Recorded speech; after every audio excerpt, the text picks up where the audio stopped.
Well, as of last week, with the brand new CEO of Cesar Gorkian, the craziest era of Gibson's history, the JC era, has ended, and I kind of want to talk about it and reflect on it in this video today. So what is going on, everybody? Thank you so much for joining me for today's video. Today's video is going to be a lot of fun, just a nice informal way for you and I to kind of just kick back and just reflect on the last 5 years of Gibson's kind of crazy history, okay? So in this video, I want to talk about the timeline from 2018 up until present day, and kind of go through the stops and sort of the highlights or not so highlights of the last 5 years, because I truly do believe this is one of the best, but also one of the wildest kind of eras for Gibson. And you know, when there's a lot of social media influencers saying how good Gibson's been doing lately, you know they're kind of doing something right. I think we are entering a golden age for Gibson. That's just my own personal opinion.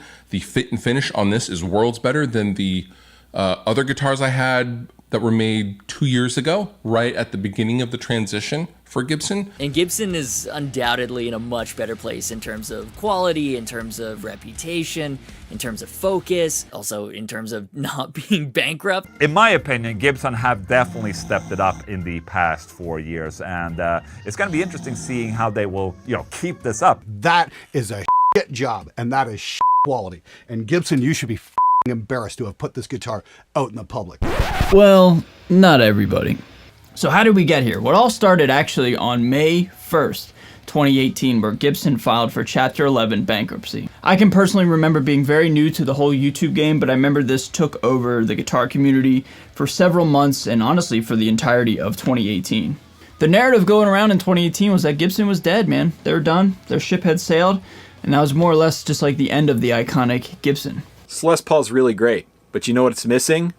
Dip switches. Yeah, dip switches. 2019 Les Paul Standard. Gibson, what are you doing? But at the end of 2018, Gibson hired James Curleigh, aka JC, to be their new CEO and kind of just hopefully revive the company. And in a couple months, we heard a lot from Gibson. One of the first pieces of news that we got about Gibson in 2019 was the fact that they actually showed up to the NAMM show. Let's put it out there, last year was a bit of an obstacle for us for Gibson. I don't know if you noticed. In fact, when someone asked me, I said, hey JC, what's new at NAMM this year? And I said, we're gonna be here. We'll be here. And around this NAMM time, early 2019, this was kind of where they rebranded and relaunched all their products. Gibson more or less split with their product designs. We had the Modern Collection and the Original Collection. Now the Modern Collection, which is still around to this day, the guitars do have some modern appointments and features, but I think what really stole the show with this kind of division of the product and the rebranding of the products was the fact that the Original Collection was going back to the originality of what made Gibson guitars so great. Non-weight relief, big ass tops, CTS pots, just like all the tried and true kind of original feeling and qualities of a Gibson guitar. In addition to the relaunching of their products, they also dropped the prices down significantly. Off the top of my head, I can remember a regular old Gibson Les Paul Standard in early 2018, 2017 was give or take around $3,100 US. I can vividly remember them cutting the cost down to an original Gibson Les Paul Standard down to $24.99. Now this is back in 2019, and a lot of things have happened in the world to where now inflation's crazy and the prices are back up. But I can remember them cutting the cost of a Les Paul Standard very significantly, and that was a huge win for the just general consensus and reputation of the company in the public eye. Didn't last very long though. Shortly after all this in 2019, we had the media debacle that was Gibson. A lot of things were going on in the news, and it was a bit of a rough patch for Gibson to say the least. This had nothing to do with the products themselves. The products themselves were more or less selling themselves in terms of like quality control and playability and just cost and all the above, right? It was just the marketing and how they went about kind of just rebranding the Gibson lifestyle brand. It was rough, dude. Now the play authentic joke and meme, it's dead and buried. It's old. It's not funny anymore. It was funny for like 6 months, but on a more serious note and a more ongoing dispute was the fact that Gibson was trying to reclaim and take ownership and protect their intellectual property. And so this really just rubbed people the wrong way. Hindsight's 2020. I mean, I guess it kind of makes sense, but when you're coming out with a very, not so favorable PR plan, it just didn't look well. I have no say and no dog in the fight. I have no idea what was going on. And anything legal is way out of my expertise or knowledge or anything I really care to expound upon because it's really, frankly, none of my business. But honestly, just from a general perception view of the population of guitar players out there, it was just a really kind of weird time, right? Yeah, that's come the on. point. I really do need the third Rolls Royce. Yeah. Okay. So, yeah, I guess we're gonna have to sue those fuckers. And who's this Harley Benton guy? I have no idea who that is. He sounds rich. Yeah, he really does. Maybe we should sue him too. As the title of this video suggests, it was just sincerely a wild time, and I can't believe it's 4 years ago already. How time's flying. But after 2019 kind of settled and we kind of put that behind us, Gibson really started to just continue to flourish. A lot of factors over the next 3 years from 2020 to 2023, generally speaking, really made Gibson Gibson again. First thing they did is they put a lot of emphasis and love into Epiphone and Kramer. Growing up, when I first started playing guitar in 2003, Epiphones were like the lowest tier of guitars, just from my own personal experience. These guitars were more or less just like catalog guitars, and they really just weren't anything favorable.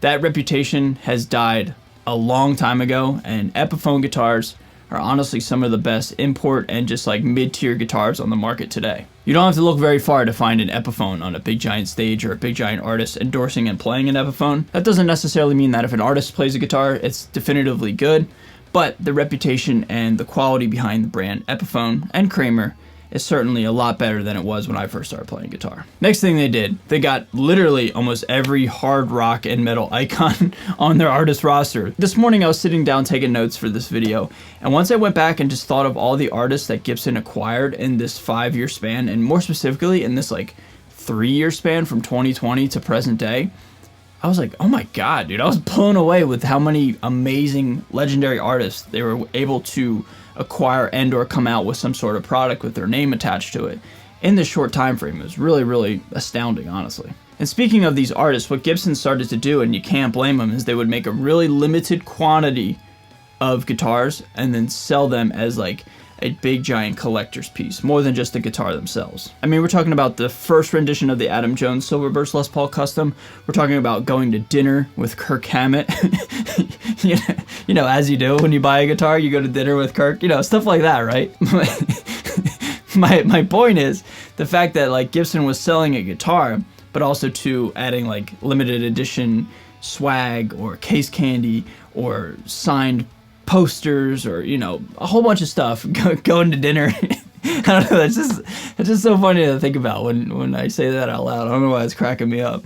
But you guys get what I'm saying? Like, there was just a lot more to the guitar themselves, and they were able to sell them like, I don't know, 10, 15 times more than what it actually costs to make and put all that stuff together. So you can't blame them. It's a huge profit margin, and it certainly helped the company, in my opinion. And then I guess one final thing they did, I've already kind of talked about it in a previous video, like give or take a year and a half ago, 2 years ago, but I really think their online presence and just like their willingness to just talk about other brands in their own actual Gibson content means a lot. Specifically, what I'm talking about is like the collection videos. They're not afraid to show Strats and Tellys and all these vintage guitars and talk about how cool Fenders are and how cool Strats are in a Gibson video. Regardless of it being an artist's personal collection, I really can't think of any other guitar brands that like value and like showcase other guitar brands on their own very content. Because in my opinion, I think that just shows that, you know, they're guitar geeks and guitar fans just like you and I are, right? So now, with Cesar being the new appointed interim CEO, where do we go from here? Well, in my opinion, I kind of have always viewed it as like Cesar running the show.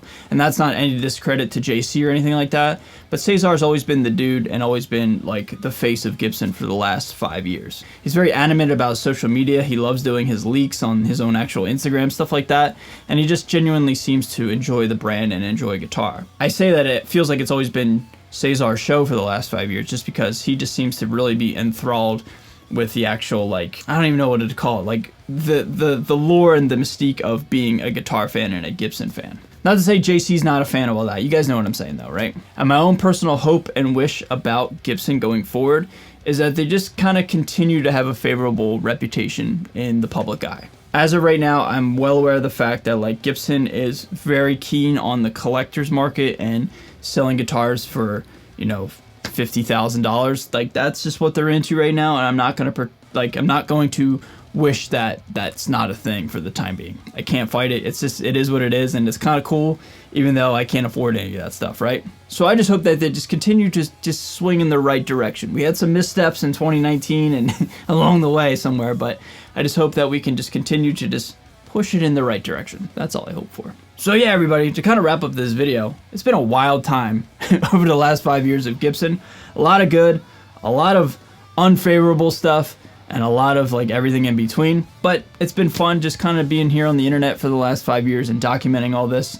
And yeah, I feel kind of like glad that I'm still here doing it, to be able to like see all this whole timeline and, you know, just see what's next in the next era of Gibson, you know? So everybody, that's gonna do it for this video. What do you guys think of my thoughts and opinions? Hope you learned something, and if not, I just hope you just enjoy just sitting back and hearing somebody talk about guitars, right? So if you're brand new to my channel, be sure to subscribe. I really sincerely appreciate it. I'm out of here. Y'all stay safe, stay healthy, stay metal. I'll see you guys next time. Later.